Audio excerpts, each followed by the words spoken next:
Hello everyone, another week has come to a close, so you know what that means. It's time for another episode of Indie Friday.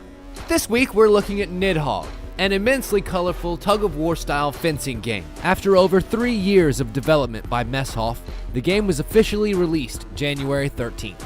The first thing you'll notice is that this game isn't very graphically intensive. But don't judge this overly pixelated book by its cover, because underneath the hood are a whole slew of modern mechanics and techniques designed to give this fighter a very tense battle atmosphere. The objective is simple enough. You and your opponent square off in the middle of a 7-screen long map that, depending on which of the 4 stages you're on, have various traps, hazards, and obstacles in your way, which keeps the fight from being, well, flat. You both start with a sword and have 3 stances to fight in, high, medium, and low. You jockey for sword positioning with your opponent, being wary of parries. A parry can happen when a blade taps over half of your opponent's sword from either above or below, so if you catch your opponent with his sword high and your sword at mid, then you can parry upwards to knock the sword out of their hand and press the advantage. But the ultimate goal isn't to paint the floor with a lovely shade of whatever particular color your opponent happens to be. It's to reach the opposite side of the map while you have the advantage to. When the match first begins, you two are locked onto the screen you're on, neither being able to leave it until one of you is dead. The winner is then allowed to progress in that proper direction, as indicated by the arrow. The defender will respawn after a bit or on the next screen if the attacker has made it that far, and the engagement begins again.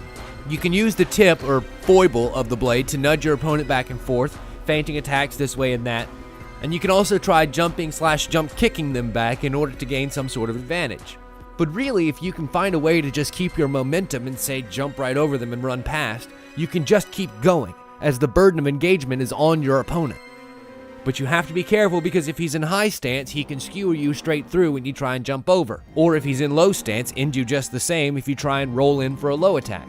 You can also sweep the leg and rip the heart out of a downed opponent, and this also works if you're disarmed, at which point fighting resorts to good old-fashioned fisticuffs. Of course, if you do happen to run past an opponent, they can still whip the sword at you, and if you don't turn to parry it in either high or middle stance, or make it to the next screen, not only will you get killed, but your opponent will have a clear chance to run straight for their goal. If you do somehow find yourself without a sword, you can pick up another one by pressing down over it, which can also be done while running. So as you can see, the base game itself has a lot of tactic and strategy involved. Do you make a hard press forward to create an opportunity? Or sit back, leave an invitation, and wait for an opening?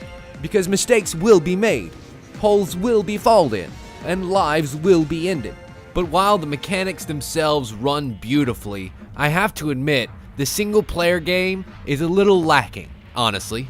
It's basically a gauntlet of opponents, each predictably harder than the last, but it does give you a good opportunity to study the AI's moves and get a good feel for the individual maps. Some having movement or stance obscuring grounds, narrow corridors that force duels, or ledges that provide some sort of different way around, or cover from thrown swords.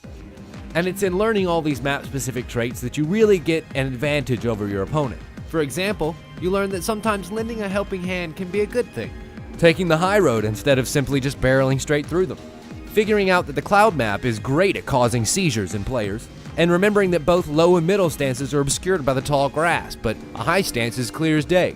But even though the single player is lacking, multiplayer is where this game shines. It's very easy to invite a friend to play, either local or online, thanks to the nice easy UI put into the game.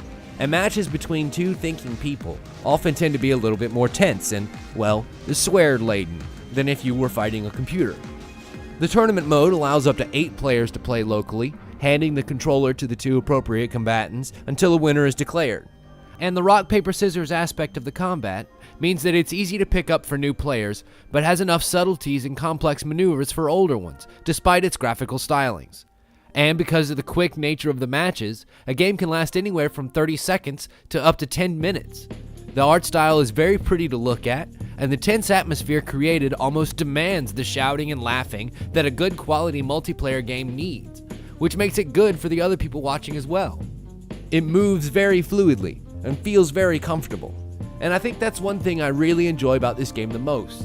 Despite its clear emphasis on murder, the game is, at its heart, true to the real meaning of fencing. It's about gaining ground, it's about outthinking your opponent, and ultimately it's about getting the cheers of the crowd and getting eaten by a giant dragon.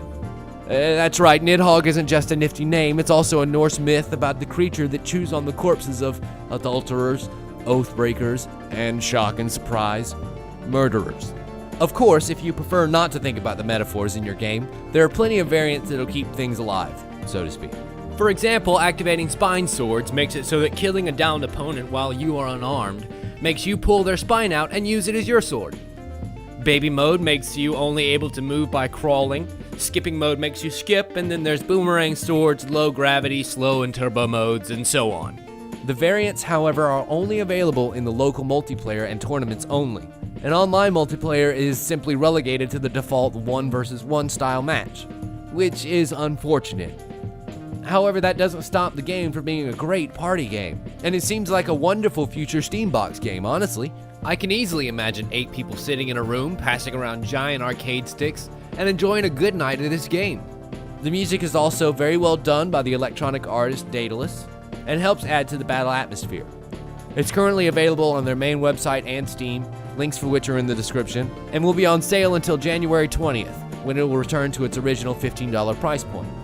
If you're a fan of the retro look, or of the tight gameplay style, or just love games where you get to kill your friends, then I'd recommend getting this game sooner rather than later. Thank you so much for watching, ladies and gentlemen. I hope you have a wonderful weekend. And as always, we'll see you next time.